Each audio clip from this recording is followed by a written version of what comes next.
پیغمبر کو اللہ تعالیٰ نے زبان دی ہے اور اپنا کلام اس کے قلب کے اوپر نازل فرمایا، وہ آ کے پکارے سب کو کہہ دیتا ہے کہ بھئی امر واقعہ یہ ہے، یہ چیز ہونے والی ہے۔ تو ہم یہ بتا رہے تھے کہ ایک ایسی چیز جو بظاہر ایسے معلوم ہوتی ہے کہ اس کو بصیرت ہے نہیں، اور یہ بہت معمولی سا آدمی ہے،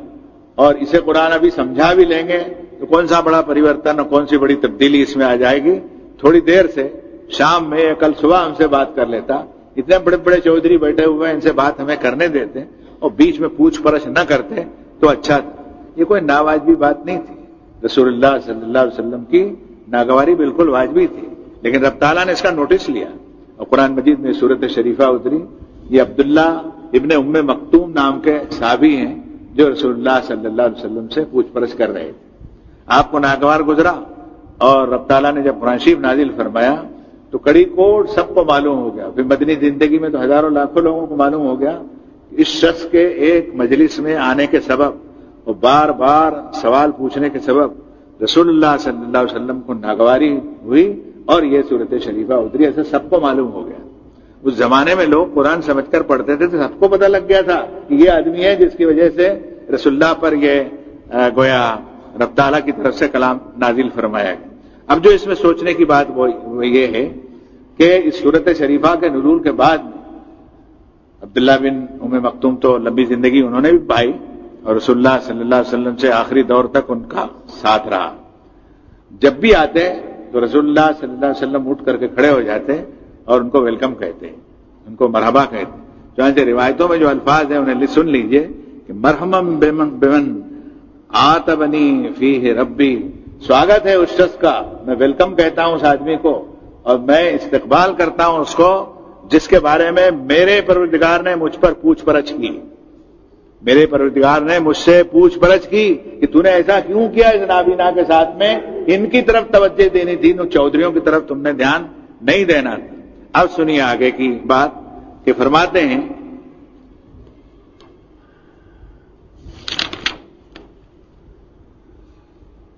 کہ جو شخص تم سے لاپرواہی کرتا ہے،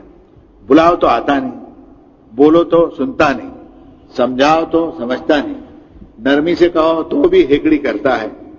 تو فنت لہو تصدع، آپ ان کا پیچھا کرتے ہو کسی طرح یہ مان جائے۔ حالانکہ یہ چیز کوئی ناواجبی نہیں تھی، جناب رسول اللہ صلی اللہ علیہ وسلم کی خواہش عمر بھر یہ رہی آخری دم تک، بلکہ قرآن مجید میں یہی نہیں بیشتر مقامات کے اوپر اس کا نوٹس لیا۔ مثلا ایک جگہ فرمایا کہ ما انزلنا علیک القرآن لتشقی، یہ قرآن ہم نے آپ پر اس لیے نہیں اتارا کہ اتنی محنت آپ اٹھائیں کہ کوئی دیکھ نہ سکے، کوئی ماں اپنے بیٹے کو دیکھ نہ سکے، کوئی باپ اپنے لاڈلے کو دیکھ نہیں سکے، کوئی بھائی اپنے بھائی کو دیکھ نہ سکے، اور کوئی ہمدرد دل رکھنے والا انسان اپنے ہمنشین کو دیکھ سکے، تو میں کائنات کا رب اعلیٰ کس طرح اس بات کو برداشت کر سکتا ہوں کہ میرا پیغمبر گلی گلی اور گھر گھر اور ایک ایک آدمی کے پاس جا کے قرآن مجید سنا۔ اس پر میں آپ کو ایک بات پوچھنا چاہتا ہوں کہ سینوں اور سفینوں میں محفوظ کر کے اللہ نے یہ کتاب آپ کے حوالے کی، دوسروں تک پہنچانا تو بابا دور کی بات ہے، خود ہی نہیں سمجھتے۔ 100 میں 98 آدمی قرآن مجید سمجھتے نہیں ہیں، پڑھتے تو میرے خیال میں 100 میں 50-60% پڑھتے ہوں، جیسے نمازیوں کی تعداد ہے تو قرآن پڑھتے ہیں، لیکن سمجھنے والوں کی تعداد 100 میں 2% نہیں۔ اس لیے ہم یہ کہتے ہیں کہ کتاب اللہ کو سمجھ پر پڑھنے کی ایک لائن کرنی چاہیے۔ اب سنیے کہ فرماتے ہیں کہ جو لاپرواہی کرتا ہے تو تم اس کے در پہ ہوتے، وما علیک اللہ یزکا، آپ پر کوئی ذمہ داری نہیں کہ وہ سنورتا ہے یا نہیں سنورتا۔ ایک جگہ فرمایا ولا تسألون اصحاب الجحیم، جہنم میں جو لوگ جائیں گے اس کے بارے میں کہ محمد صلی اللہ علیہ وسلم ہم آپ سے پوچھنے والے نہیں ہیں کہ بھئی آپ کے بھیجنے کے بعد میں اتنے آدمی دوزخ میں کیسے چلے گئے، یہ بات ہم آپ سے نہیں پوچھنے، ہم تو آپ سے یہ پوچھنے والے ہیں کہ علیک البلاغ وعلینا الحساب، آپ کا کام اس قرآن کو پہنچا دینا ہے، بندوں کا حساب لینا ہمارے ذمے کی بات۔ آگے فرماتے ہیں کہ اما من جاءک یسعی، یہ عبداللہ ام مکتوم کی طرف اشارہ ہے، ایک شخص نابینا دوڑ کر کے آپ کی مجلس میں آیا، وہ یخشا، اور ہمارا بہت خوف رکھتا ہے، ہمارا نام آوے تو اس کا دل پگھل جائے۔ بلکہ مجھے تو ایک بات اس میں یہ بھی لگتی ہے کہ رسول اللہ کا نام آئے تو اس کو بھی درود شریف پڑھنے کو جی چاہتا ہوگا، اور اس کو بھی اپنے پیغمبر محمد رسول اللہ صلی اللہ علیہ وسلم کی محبت اس کے قلب میں ہلورے مارتی ہوگی۔ فرمایا کہ وہ یخشا، میری بھی محبت ہے، تمہاری بھی محبت ہے اس کو، اور اس کا جی اللہ رسول کے لیے پگھلا ہوا ہے، اور وہ جب تمہاری مجلس میں آیا تو فانتان ہو طلحہ، آپ نے غفلت کیوں کر دی اسے؟ آپ بے دھیان کیوں ہوئے؟ کلا انہا تذکرہ، ایسا نہ کرو، یہ سمجھوتی ہے، یہ نصیحت نامہ ہے، یہ تذکیر ہے، یہ یاد دہانی ہے۔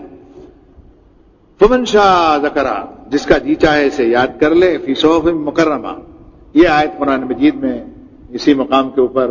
جو روشنی ڈالتی ہے وہ سمجھنے کی چیز ہے۔ فرمایا کہ یہ صحف مکرمہ ہے، عزت والے اوراق ہیں، جہاں سے آئے ہیں وہاں بھی اس کی عظمت تھی، اور الحمدللہ زمین کے اوپر بھی قرآن مجید کی جتنی عظمت ہے روئے زمین پر کسی کتاب کی نہیں۔ کیا اتنا پڑھا جاتا ہے؟ چاہے بے سمجھے ہی پڑھا جاتا ہو، لیکن اتنی کوئی کتاب پڑھی جاتی ہے؟ اتنی کسی کی عظمت کی جاتی ہے؟ اتنا کسی کتاب کا حفظ کیا گیا ہوگا؟ اتنا کوئی آسمانی اور غیر آسمانی کتاب نمازوں کے اندر کھڑے کھڑے کروڑوں انسانوں نے پڑھی ہوگی؟ اتنا اس کا چنتن منن ہوا ہوگا؟ اتنا اس کی زبان کے قاعدے کے بارے میں تفصیلات دنیا میں جمع کی گئی، اور اتنا اس کے لانے والے پیغمبر صاحب قرآن محمد رسول اللہ صلی اللہ علیہ وسلم کی حیات طیبہ کا کسی غیر پیغمبر کے بارے میں یا کسی ایسے شخص کے بارے میں رسول اللہ کے سوا اتنا کہیں چرچا آیا ہوگا جتنا چرچا اس کتاب کا اور اس لانے والے کا ہوا۔ فرمایا فی صحف مکرمہ مرفوعۃ مطہرہ، اونچے دھرے ہوئے اور پاکیزہ۔ اس میں کچھ اشارہ لوح محفوظ کی طرف سے بھی ملتا ہے کہ وہ اعلیٰ تختیاں جو سدرۃ المنتہا کے بھی پرے، ساتوں آسمان سے بھی پرے، فی لوح محفوظ، ایسی تختیاں جس کو کسی مخلوق نے،